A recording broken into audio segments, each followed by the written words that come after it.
Mais um vídeo. Que demais! E aí, sentiu saudade? Não. Hoje nós vamos falar... Coisa dura. E tu é gay, mano. Brincadeira.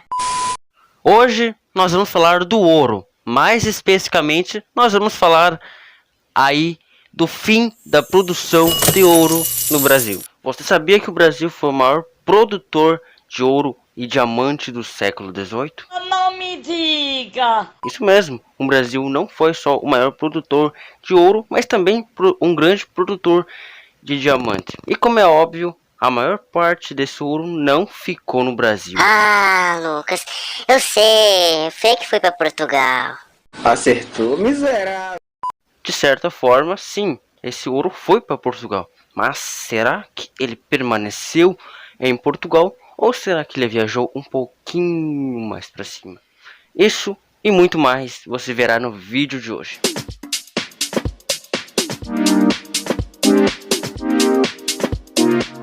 A descoberta de ouro em grande quantidade aconteceram na transição do século XVII para o século XVIII.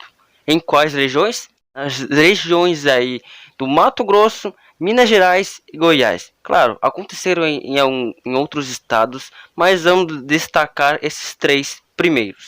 Só no início do século XVIII que a coroa portuguesa de fato começou a ter um controle sobre a mineração.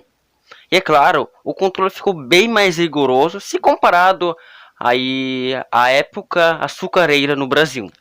A principal instituição que cuidava da mineração era chamada de Intendência das Minas, cuja função era justamente tributar e fiscalizar. E como se fazia isso? Quando era descoberto uma área que houvesse ouro, a Intendência das Minas deveria ir até esse local e vistoriar em toda a região a ocorrência de ouro. Aí essa área seria dividida em chamados de lotes, e a pessoa que encontrou aquele ouro teria direito gratuitamente a um lote.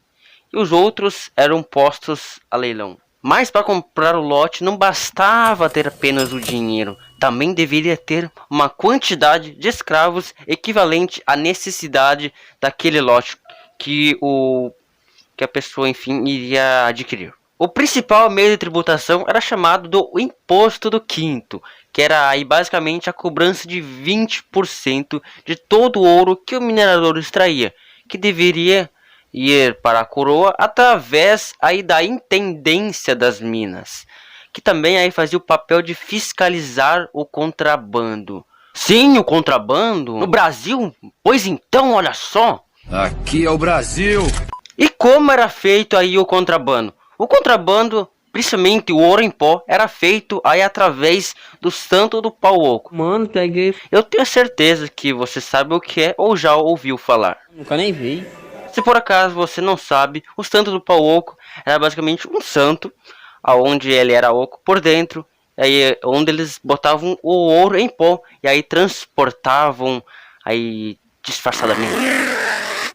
Depois da coroa portuguesa flagrar algumas situações, ela decidiu agir com maior rigor, criando as chamadas casas de fundição, aonde o ouro era derretido, transformados em barras e aí gravado em alto revelo com o timber, que para quem não sabe, o timber ele é digamos uma espécie de carimbo, aonde a coroa portuguesa usava aí, no caso, usava para carimbar ou botar algum número aí de código nas barras de ouro, para identificar que aquela barra já teve aí seu imposto cobrado, como é o exemplo aí do dinheiro brasileiro, que tem uma numeração. E vamos ver aqui, ó.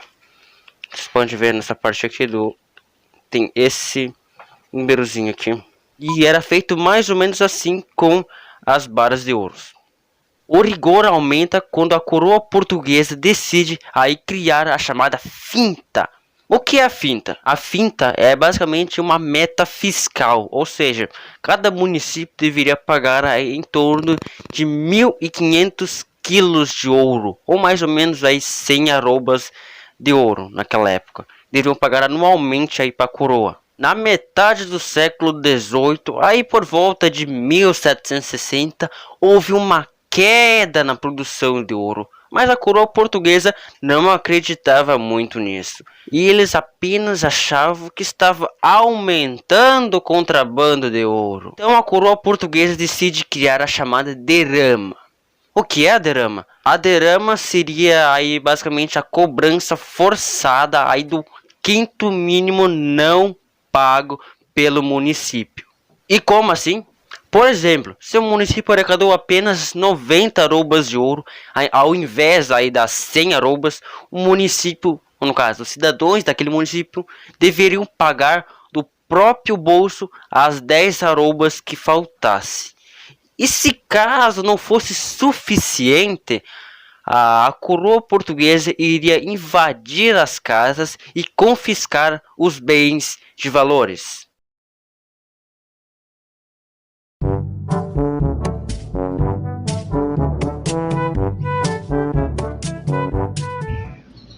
O que tu tá fazendo? Estou procurando objetos de valores?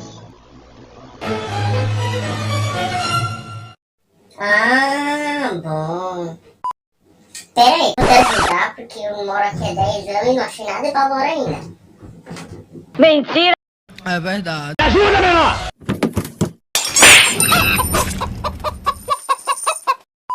Mas não adiantou muito, a coroa portuguesa teve que aceitar que o ouro estava infelizmente acabando.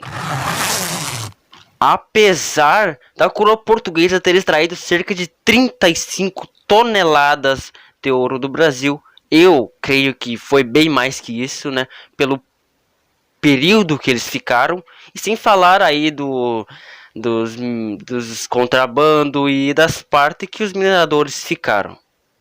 Mas apesar de tudo isso, a coroa portuguesa não aproveitou basicamente nada.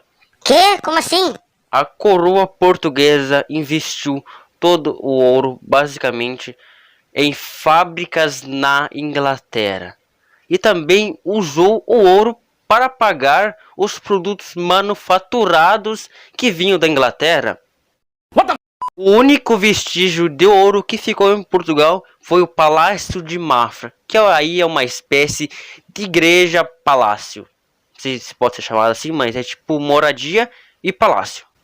No caso, palácio e igreja. As outras consequências aí da mineração foi aí a mudança do polo econômico do Nordeste para o Sudeste.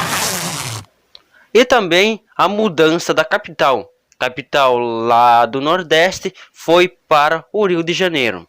E é claro, os ricos ficaram mais ricos e os pobres ficaram mais pobres. Coisa triste.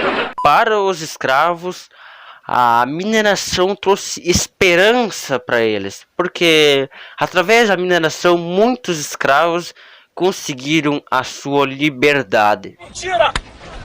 Um outro fator que foi muito importante para o Brasil, que foi uma consequência aí da mineração, foi a construção de estradas para aí ligar as minas para o porto. E essas estradas começaram a ser usadas por comerciantes. Assim começou a ser criado o primeiro comércio interno no Brasil. E claro, não podemos esquecer aí a criação de vilas e que mais tarde se tornaram cidades. E como eu disse antes, o ouro também garantiu aí o pagamento dos produtos manufaturados lá na Inglaterra e construção de fábricas na Inglaterra também.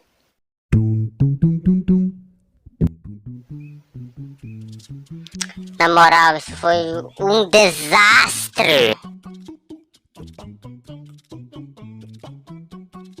Regiões aí do Mato Grosso, do Rio Grande do Sul. Eita, perdão. Regiões aí. Que raiva. Através da intendência da mina. Perdão, das minas. Para de barulho.